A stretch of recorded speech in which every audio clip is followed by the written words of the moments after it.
Welcome back to my YouTube channel. This is Sophia, and today I think it's a great day to talk about Rahu. I hope that every single one of you have been doing really well in your lives, but if you wanted some clarity as to how these planets in our charts manifest within our immediate environment, this is a good podcast to stick around with. So, I'm a Vedic and galactic astrologer. Astrology is multidimensional, and I use it to simplify life by bringing awareness. Now, Rahu, or the North Node, as we put it, has many facets. One of them can impact our mental health quite severely. And one of the most prominent facets of Rahu is addiction. Because addiction by itself is not a fun topic. Many terrible outcomes are associated with addictive tendencies. But here's another perspective the universe wants you to know. Your body operates through neurotransmitters, chemical messages produced by glands throughout your endocrine system. They drip feed your bloodstream, creating what you experience as emotions and desire. Dopamine is a big one. It drives pursuit and reward seeking. It is the I want that molecule that keeps you chasing the very next achievement, the next purchase, or the high. Without it, you lose motivation. Too much pursuit of it, and you become enslaved to whatever triggers it fastest. Substances, sex, gambling, scrolling on social media, all of these are dopamine overdrive indicators. Then we've got oxytocin, which creates a bonding and attachment between two people. Evolutionarily, it kept partners connected for survival and reproduction. It's why sex is addictive and why leaving toxic relationships feels physically painful, not just emotionally, because we're literally chemically bonded to our attachments. And then we've also got serotonin, which regulates mood and contentment. When balanced, you feel satisfied. When it's depleted, nothing feels like enough, leading to compulsive seeking through food, shopping, or any behavior that might restore that feeling of okayness. We've also got endorphins, which are your body's natural opioids, released during exercise, laughter, and pain as well. They're why runners get addicted to running, why some people become addicted to self-harm, and why pharmaceutical opioids like OxyContin are so devastatingly habit-forming. The absence of natural endorphins creates significant pain, physical and emotional, driving people to chase relief through any means. And finally, the last big one is cortisol, which manages stress and urgency. Chronic elevation creates anxiety and drives compulsive behaviors as your body tries to resolve the potential threat. Why workaholism feels justified. Why some people are addicted to drama and chaos, and why burnout is an epidemic. These chemicals aren't necessarily good or bad, but the way to understand them is that they're fuel for your emotional system. But here's the truth. Desire comes from this chemistry and cocktail of hormones flowing through your bloodstream. What you think of as personality, your preferences, likes and dislikes, your identity, what you call as yourself, your ego, is much of it is derived from chemical reactions that are driving your actions. Politicians know this very well. Marketers exploit it all day long, and your soul uses it to keep you incarnating and chasing unmet desires, life after life after life. And this is what we are going to talk about today. It is Rahu's function in mental health. Ancient texts say that if you are alive, in some form or the other, you are suffering, even if it's like a small quantity. Because by suffering, they mean the relentless pursuit of something. Could be anything. Ambition, hobbies, a person you love, challenges you overcome, or your purpose on earth. If you happened to destroy lives in the previous one, you will still choose another birth because you have unmet desire to balance that karma. If you sacrificed too much for other people in a past life, so in this life you crave unrelenting pleasure. And this is where Rahu comes in. Rahu is the creator of illusions, addictions, and he is known as a trickster, the one who deceives, creates deception. Because it may be our north node, and if used well, it can do marvelous things on this planet. But its primary job is to keep you trapped in 3D reality, like wearing a poor quality headset. Rahu will do anything to get what it wants. Even though you have the least experience in the area of your north node in the birth chart, you will still be the greatest risk taker in that arena. Why is that? Isn't that scary? This is what causes a relentless chase, something that gets you addicted to that chase. And it is also important to note that this very chemical reaction of Rahu is the single most important catalyst for your success within this lifetime. So let's not negate the North Node's role in our lives. It is why we are alive. So how do we check where your desires are unmet in the past life? And how can we fulfill it in this one? In a healthy form, not in its shadow. Let's find out. One of the key disclaimers here is this video or podcast has been kept in mind bearing mental health and how to improve that.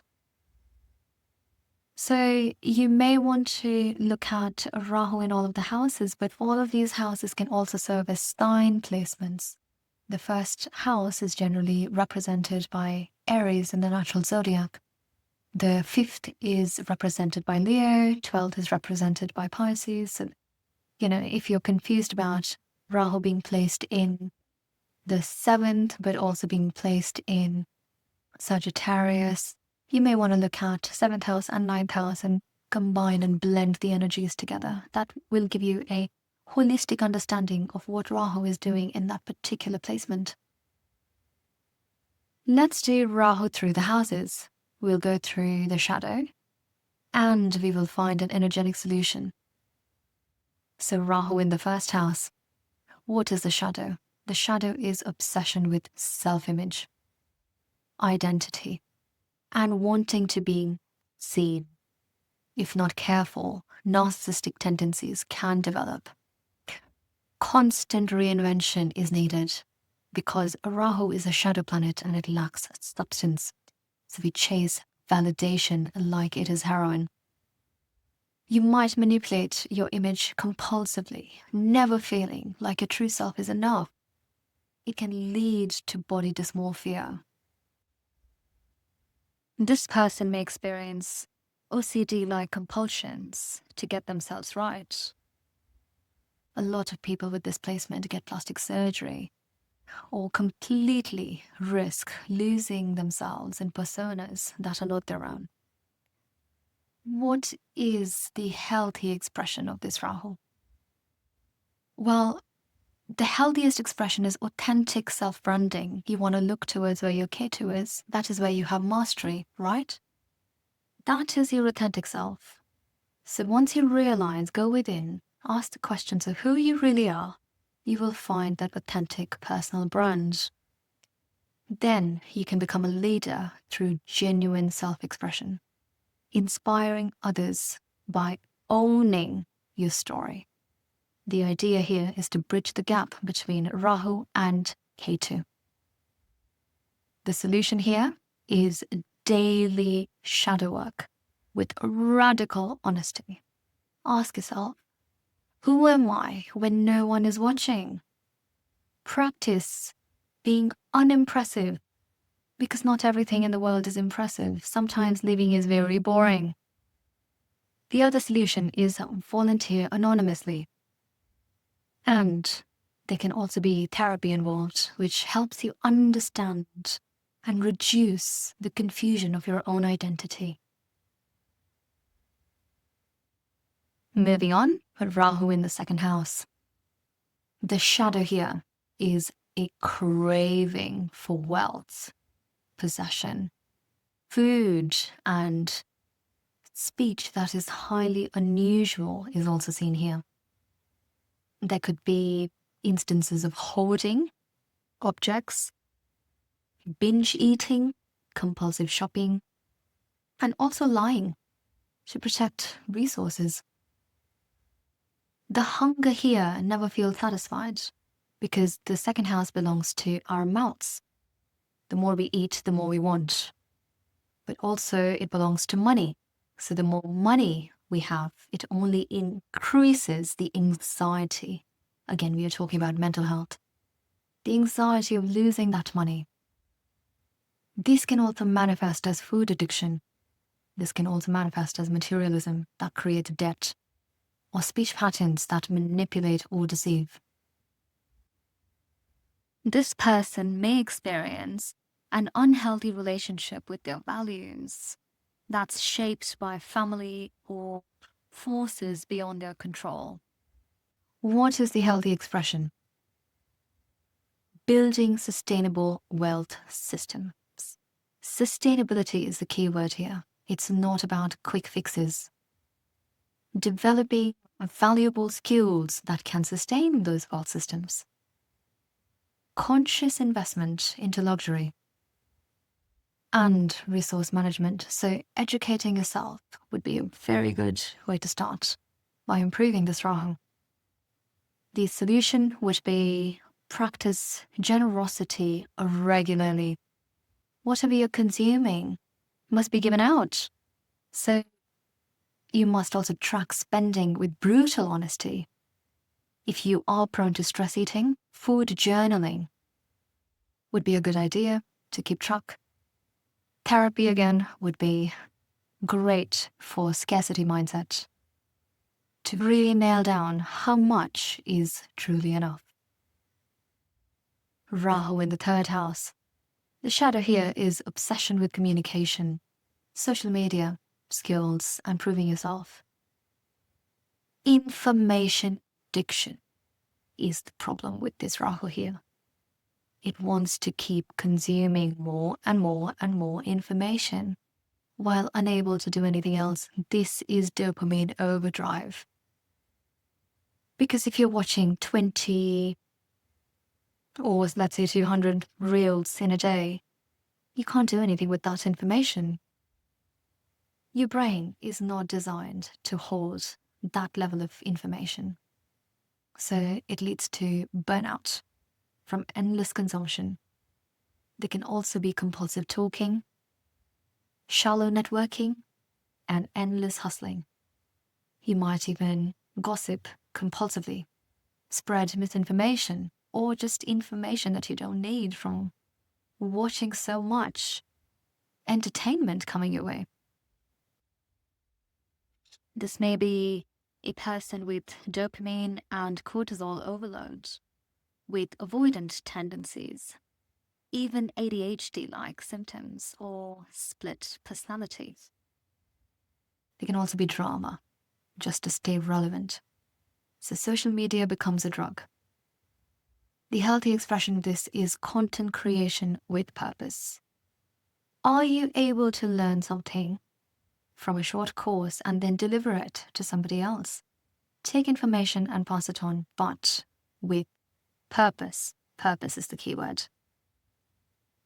Also, another healthy expression would be genuine skill mastery. and meaningful local impact. The solution here is digital detox protocols, scheduling listening-only days, and deleting social media apps periodically to give yourself a little bit of rest. They can also be deep work sessions that you do without any communication, first thing in the morning, which will really help you. Practicing silence, going through Vipassana, things like that will really calm down your nervous system. And the other one would be verifying information before sharing, because not all reels are grounded in fact-checked reality. Now Rahu in the 4th house. This is a deep craving for emotional security, leading to suffocating family attachments, property hoarding, inability to leave your comfort zone. You might even stay in toxic family dynamics out of fear. Home can become a prison for you. This can also manifest as codependency with the mother.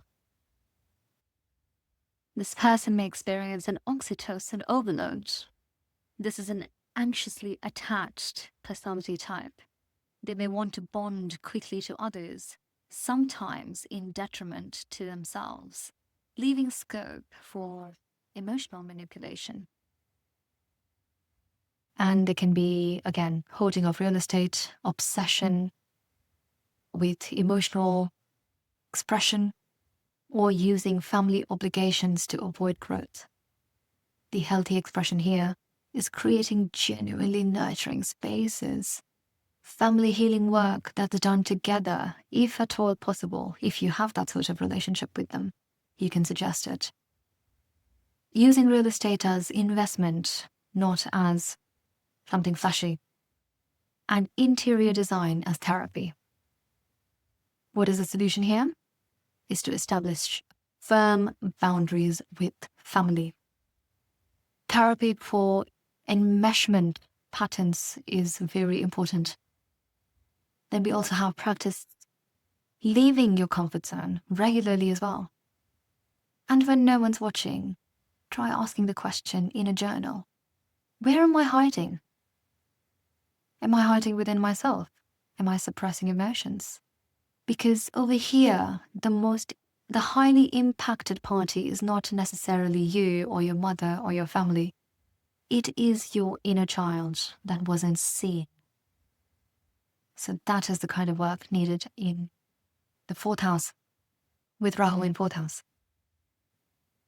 Now, Rahu in the 5th house. What is the shadow? The shadow is obsession with love affairs. You could be a helicopter parent, constantly after your children, wanting to control their very existence, really. There can be obsession with creativity and pleasure. Romance addiction, gambling, risky speculation. And using children as validation tools is also seen here. You might sabotage stable relationships for drama, gamble away savings, or create art only when you've had the support of substances when you're high. This can lead to affairs that destroy families. Compulsive risk-taking is also seen here, so people who are trading can have a big appetite for risk. This person may chase endorphins and dopamine. People who are perpetually in the gym or engaged in social activities as hosts come to mind. So, what is the healthiest expression here? Channeling creativity into meaningful projects would be great to begin with. Just, doing creative things for the fun of it, for the joy of being a child again. That is the best expression of Rahu in the 5th house. The other healthy expression would be calculated entrepreneurial risk. Okay, so investing in long-term assets rather than day trading would be a good idea. Long-term assets would be, again, real estate, cryptos, and things like that, which have a level of reward built into the risk. Healthy romance, again, would be a good expression. And conscious parenting, not helicopter parenting, would be a great idea here. The solution would be, for example, if gambling is a problem with this Rahu, then the solution would be a 12-step program to remedy that. Relationship therapy can also help. Creative routines that don't depend on inspiration or substances can help. You always want to keep asking yourself, am I seeking pleasure or avoiding pain?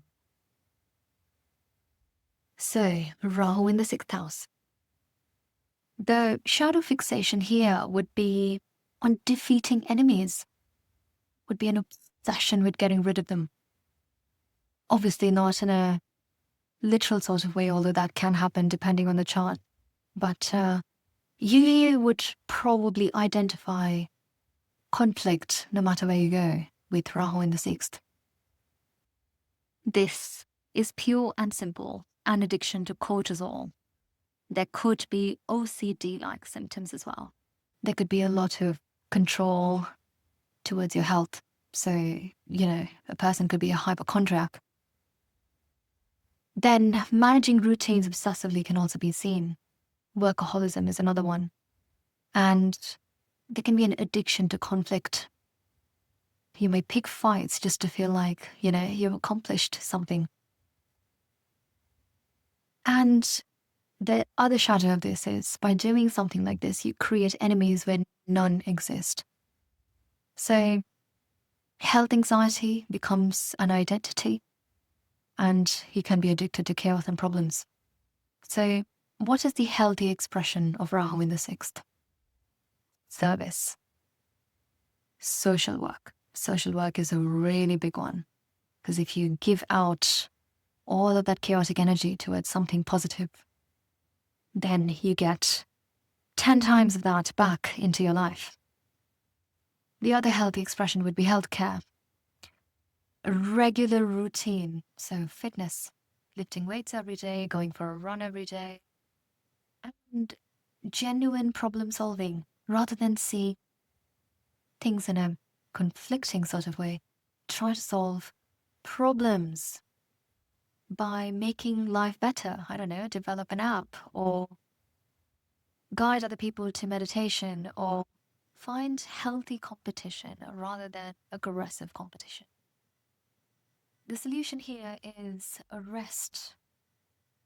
The key word here is rest. Not constantly chasing the chaos, but resting. Conflict resolution therapy can also help you. Health anxiety treatment can also help you. You have to sort of start practicing letting other people win sometimes, because that's healthy. That's how we maintain good relationships. And meditate on being versus doing. Am I solving problems or creating them? Is the question with Rahu in the 6th house. Now Rahu in the 7th house. The shadow here is obsession with relationships and external validation. This Rahu is a real problem creator, even more so than Rahu in the 6th house. Because there can be love addiction, there can be serial dating, there can be codependency, and using partnerships for status. Because this is the area of life where you have the least amount of experience, so you chase it with all your drive. And Rahu in the 7th house is by default looking outside of itself for validation. This is Kundalini energy in a very distorted sort of format expressing itself. Because you might lose yourself completely in relationship, or even stay with abusive people who don't want to do you any good. And you might even monkey branch from person to person because you're not satisfied with one.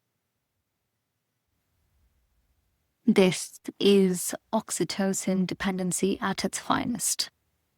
Business partnerships built on illusions can also be seen here, which is very challenging because you can lose all of your wealth if you don't choose the right partner. Here, you're addicted to we and us and terrified of I and me. So, what is the healthy expression of a Rahu in the seventh?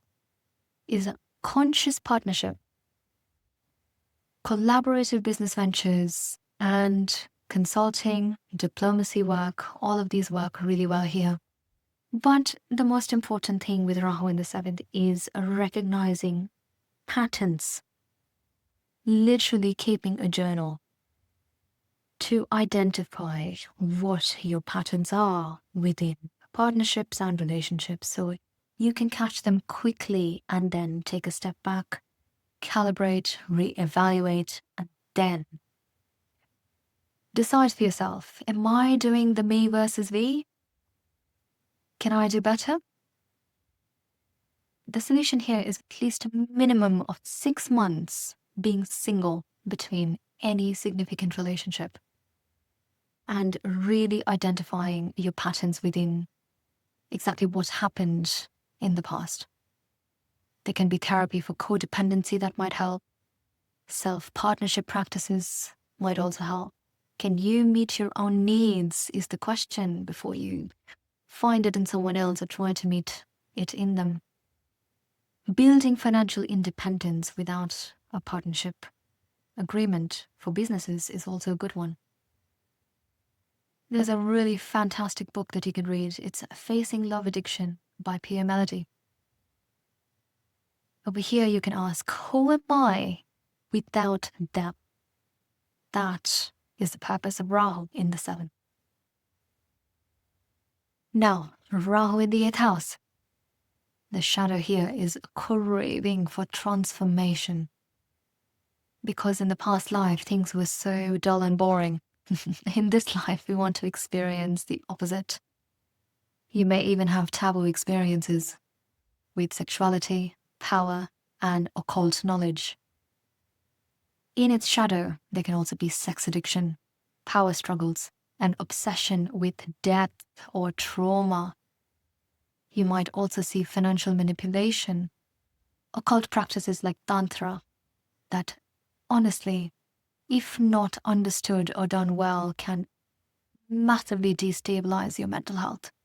You have no idea the potency of practices like this that can reverse your entire mental health structure and send you into an asylum. That has also been seen. With Rahu in the 8th, you might use sexuality for control, stay in toxic dynamics for intensity, or develop paranoia from occult dabbling. This can also manifest as attraction to dangerous people or self-destructive transformation cycles. This is oxytocin dependency also, but not how you may think. This is a rare combination of bonding through pain, sadism, and masochism fall into this category. Oxytocin is released if just the right neural pathways are stimulated to experience pain. Something to watch for. Just remember, this is just a shadow. The healthy expression of Rahu in the 8th house. And it is one of the best, really. If you master the shadow, the healthy expression is psychology work. Oh my goodness, the amount of healing you can provide to other people. Trauma therapy, tantric practices, but with boundaries and with guidance from a guru. The other healthy expression would be ethical investment and research into hidden topics. In Vedic astrology, they're known as Gupta Vidyas, Gupta meaning hidden knowledge, like astrology or the Das Mahavidyas and Tantra practices, Kundalini Yoga, breathwork, Ayurveda. All of these are hidden. They're not sold in the mass market. What is the solution here? The solution here, if you're suffering, is therapy with someone who understands trauma and sexuality. Shadow work with a trained facilitator. But establishing firm boundaries in occult practices. Sexual addiction can also have a 12-step program if that is needed with a placement like this. But most importantly, the simplest and easiest solution here would be practicing stability and routine. Because constant transformation is great in theory, but in real life it's very deep stabilizing. So stability practices is a big one, and there are lots of books in the market that can help you with that. Rahu in the ninth house. Obsession with beliefs, gurus, travel, and philosophies. With the shadow, ideological fanaticism can be seen. Guru worship almost becomes like a cult. Compulsive traveling that avoids real life is also seen here. Moral superiority and religious addiction. You might follow false teachers even, if it's not placed correctly, which, to be honest with you, it isn't, because Rahu in the ninth is debilitated in Sagittarius. You could abandon family for spiritual pursuits or use higher truth to justify harmful behavior. This person may experience serotonin dips, leading to depressive tendencies and seeking dopamine for relief. Over here, dogma tends to bind you. But there is a healthy expression. You can become a teacher and teach with humility. So teach rather than preach. Publishing, ethical coaching, cultural bridge building, and genuine seeking. Questioning rather than talking is more important with the Rahu in the ninth. The solution here is question every belief regularly. Therapy alongside spirituality goes hand in hand. You want to ground your lessons in reality and in daily action. You want to practice different perspectives. You want to limit guru-follower dynamics and really build your own authority. You want to read cult recovery literature as well, because that can happen with Rahu in the ninth. And always ask yourself, am I seeking truths or am I seeking escape? Because the ninth house is generally Sagittarian domain. And Sagittarius, we know one thing about them is they love to escape. Very elusive. Rahu in the 10th house. The shadow here is a fixation on career, authority, and social status. There is a ruthless workaholism and sacrificing family and health for success. Stepping on others for advancement, public image addiction. You might achieve everything and yet feel empty. Or even use people as stepping stones or destroy your personal life for professional gain. Retirement can feel like death to people with Rahu in the 10th house. But can you see the mental health issue with Rahu in the 10th house? It's cortisol overdrive.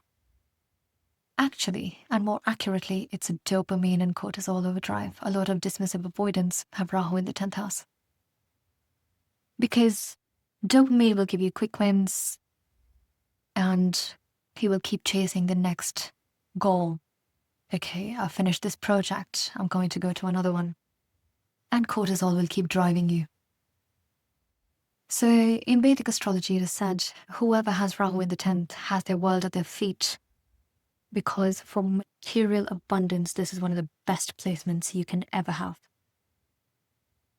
Right? You'll be massively successful, nothing defeating you.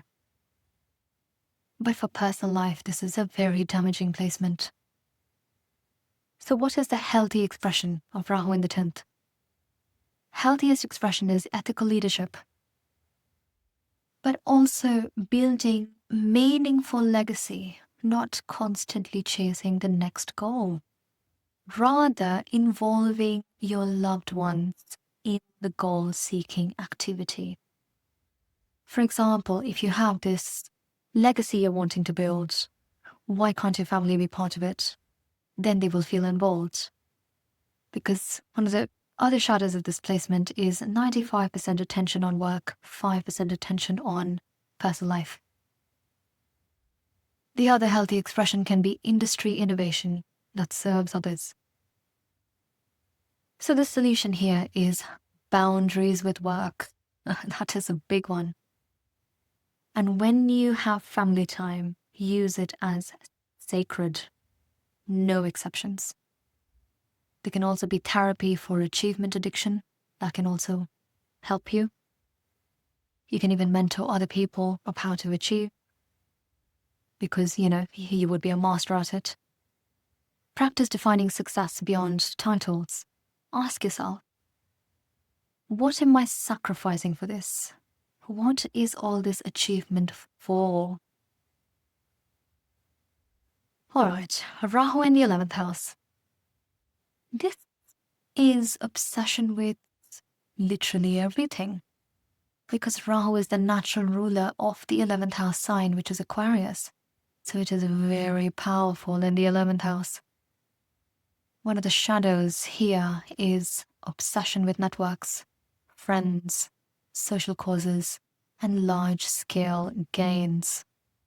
There can also be popularity addiction, using friendships transactionally, chasing big wins compulsively, social climbing.